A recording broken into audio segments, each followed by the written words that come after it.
Ah, yeah!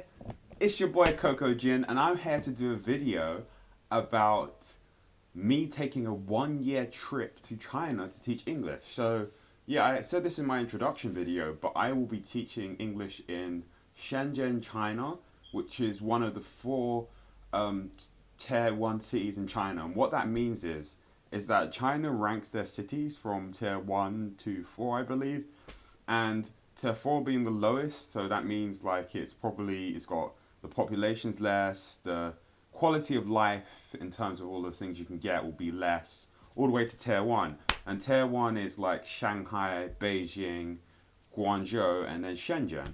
I chose Shenzhen because it's right next to Hong Kong. They've even built a sort of bridge connecting it to Hong Kong. And I've got a couple of friends from uni and teaching English that I can meet while I'm in Hong Kong. Also, Shenzhen is a real technical sort of haven for like things like that company, the phone company Huawei, which is what my phone is actually.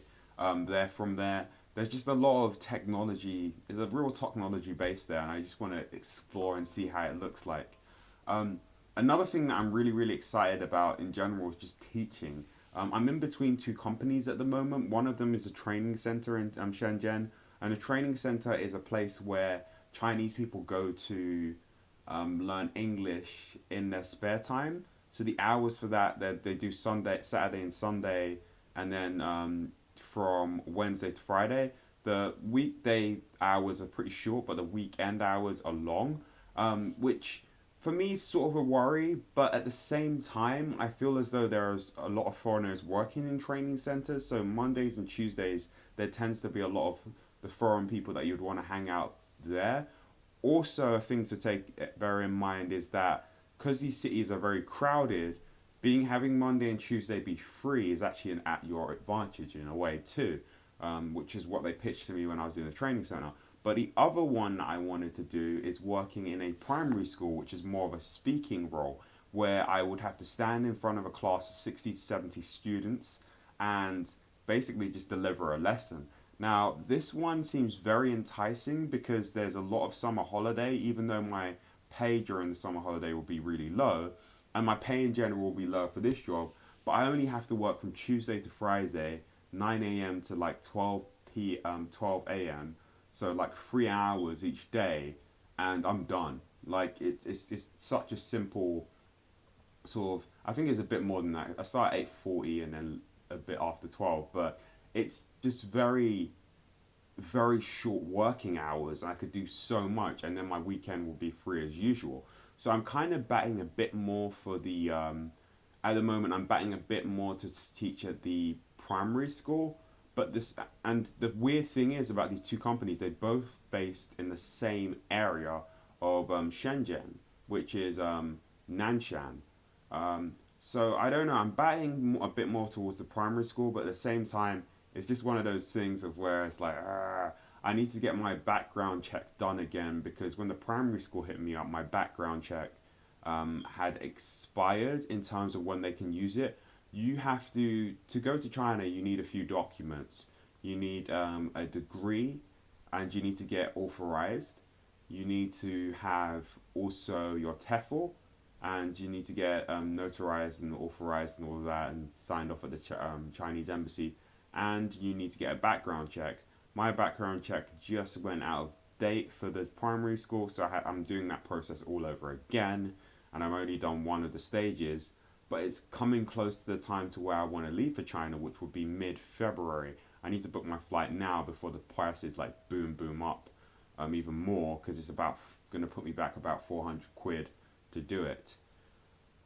I mean, I'm very excited about this opportunity. It's great, and I'm looking forward to it. Even though I know there's going to be a huge culture shock. One of the big things is going to be like, yeah, being black in China. That's one of the things I'm going to have to like, I guess, look forward to, and it might be interesting. But the thing is, I don't want to be scared of that or be like, yeah, I don't want to be scared of that fact because people said the same thing to me about when I went to teach in Poland. But when I went to teach in Poland, it was great. I loved it. I never experienced any sort of racism.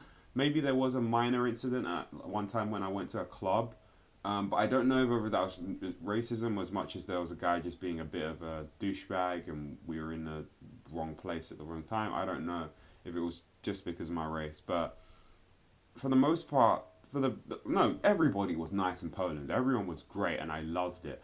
So I know China's way different to Poland, and there's probably less black people there, but there isn't very many black people in Poland to begin with outside of Warsaw. But I want to treat this as a new, exciting experience. I like the fact that things there are going to be a lot cheaper than they are in London, which is one of the reasons why I wanted to go because I want to save, so I can eat a lot of like cheap food. And because I'm in Shenzhen, the food safety is a lot higher, way higher because it's one of the tier one cities, and there's this concept in China that they talk about a lot about, which is showing face, and it means like presenting the best version of yourself to everybody, and that is one of the faces of China. It's where they sort of opened up, which I mean, again, with true safety will be great, and just the story of Shenzhen in general was so interesting to me. Like, it was just this almost like a normal village 40 years ago, with just full of like fields and stuff like that, and they built it to be this massive empire and like sort of like modern metropolis, and I think that's so cool. There's a beach in Shenzhen as well, which I mean to me it just I just think about it and it's like imagine if my city London had a beach in the middle of it and I could just go to it every day. It's really freaking cool. It's I don't know. I'm just very excited for this experience and like getting to teach.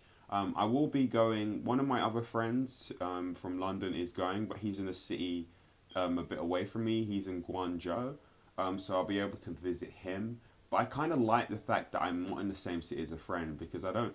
He's been to China a few times. He's like Malaysian Chinese, and he knows a lot about it. And I don't want. The thing is, I haven't said this to him, but I don't want someone who knows about China to be talking to me about this is what they do, this is what they do. I want to experience all of this stuff for myself, and obviously bring you guys along there with the journey with me. So everything is new and exciting, and I'm gonna leave my city soon, which is like whoa, and leave my family. But it's cool, and it'll be a great chance for me to grow up and like grow as a man and as a person because I've been living at home. I'm 24 now, and I've been living at home like all the time. I didn't go out for university, so this will be finally the time for me to like leave home and like try and find my own way in life, which will be crazy. But I've got big goals while I'm in China. I want to like because I'm doing this whole trip of going abroad to Asia for a while. I want to make it so that when I do come back to London, I'm able to sustain myself on my own money and live somewhere nice in East London. You know, I love East London, so if I could live in Stratford or Bethnal Green or Shoreditch or, you know, just a cool place in East London, I'll be very happy. Even, you know, by the Docklands. Um, that would be my goal. But Stratford East Village would be the best because, you know, I like Stratford.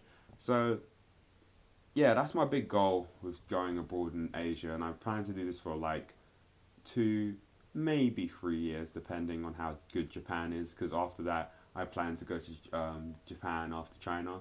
But China, yeah, it was kind of a weird last minute switch because I told everyone I was going to Japan, but I saw the opportunities that there were in China, and in terms of the money, and because the cost of living is lower, and the saving up opportunities, because I really do want to save up some money. And I thought maybe I should try going to China. It's just been an education process in itself, learning all about China, and some people have told me like people have told me a lot of different things about it. I just want to experience it for myself. But from everyone that's I've met in real life that's been to China, that's a foreigner, absolutely loves it. Everyone loves it.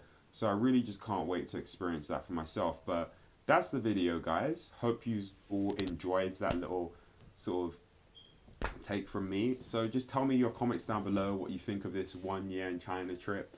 And if you've been there, tell me what I should look out for.